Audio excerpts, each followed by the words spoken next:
Salutare tuturor! Sunt Simona Măglaș, consultant în alăptare, acreditat internațional IBCLC și astăzi pe canalul Familia Postpartum vă povestesc despre Săptămâna Mondială a Alăptării.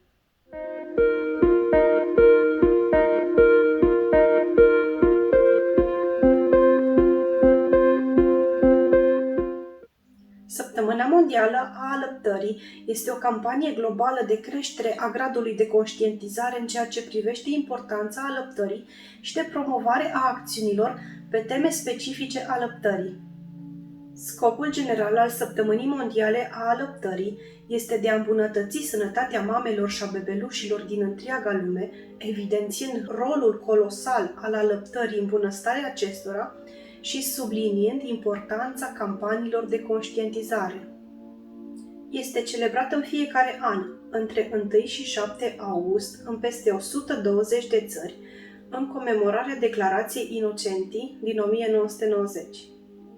Prima Săptămână Mondială a Alăptării a avut loc în 1992 și în fiecare an se abordează teme specifice ce vizează sănătatea mamei și a bebelușului, incluzând organizarea sistemelor de sănătate, codul internațional al substituenților din lapte matern, alăptarea în contextul reîntoarcerii la muncă, teme legate de ecologie, economie, știință și drepturile omului și multe altele. Tema aleasă pentru anul 2021 este protejarea alăptării, o responsabilitate comună. Alăptarea reprezintă cea mai bună investiție în sănătatea mamei și a copilului. Poate salva vieți, îmbunătățește statutul economic și social al familiilor, contribuind așadar la bunăstarea acestora și este un drept născut al bebelușului. Obiectivele campaniei din acest an presupun informarea oamenilor despre importanța protejării alăptării, instituirea sprijinului pentru alăptare ca o responsabilitate vitală pentru sănătatea publică, interacționarea cu persoane sau organizații pentru un impact mai mare și sporirea acțiunilor privind protejarea alăptării pentru a îmbunătăți sănătatea publică. Așadar, deși sunt arhicunoscute, să discutăm puțin despre importanța și beneficiile alăptării. Alăptarea aduce beneficii atât pentru mamă cât și pentru bebeluș. În ceea ce privește mama, alăptarea reduce riscul mamei de a dezvolta cancere ovariene, cancere de sân, cancere de col uterin, osteoporoză, boli cardiovasculare și reduce riscul de obezitate al mamei.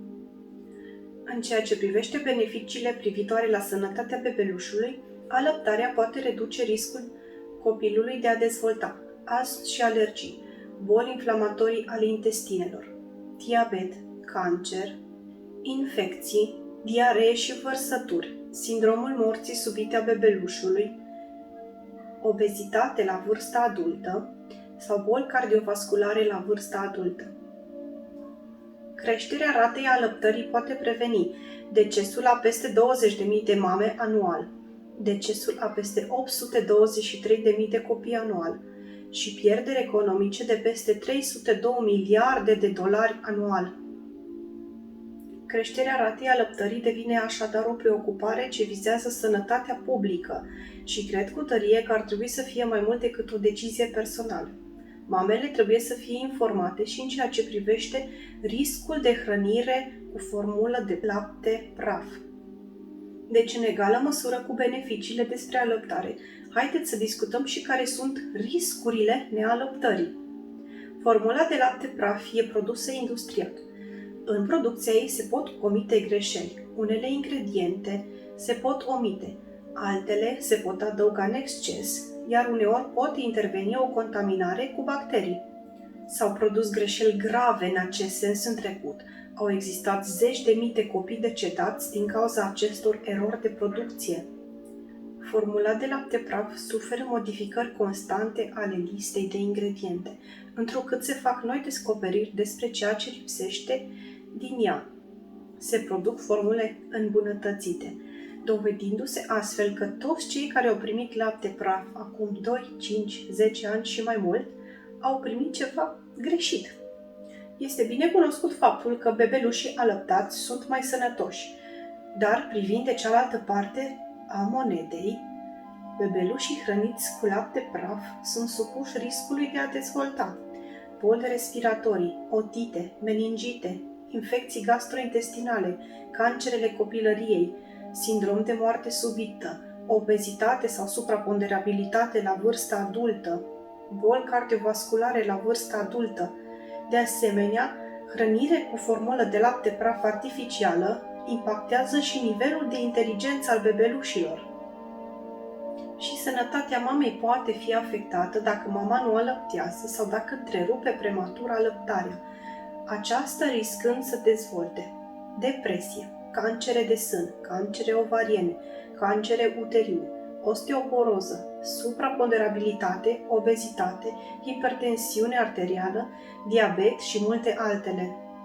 Din fericire, foarte multe dintre problemele întâmpinate în alăptare pot fi prevenite sau depășite cu succes cu ajutorul unui consultant în alăptare. Momentan, în România există peste 50 de consultanți în alăptare acreditați internațional IBCLC, cărora vă puteți adresa chiar și prenatal sau după naștere pentru depășirea problemelor întâmpinate. Acesta a fost video de săptămâna aceasta de la Familia Postpartum. Dacă v-a plăcut conținutul acestui video, vă invităm să ne lăsați un comentariu, un like, un share și să vă abonați la canal.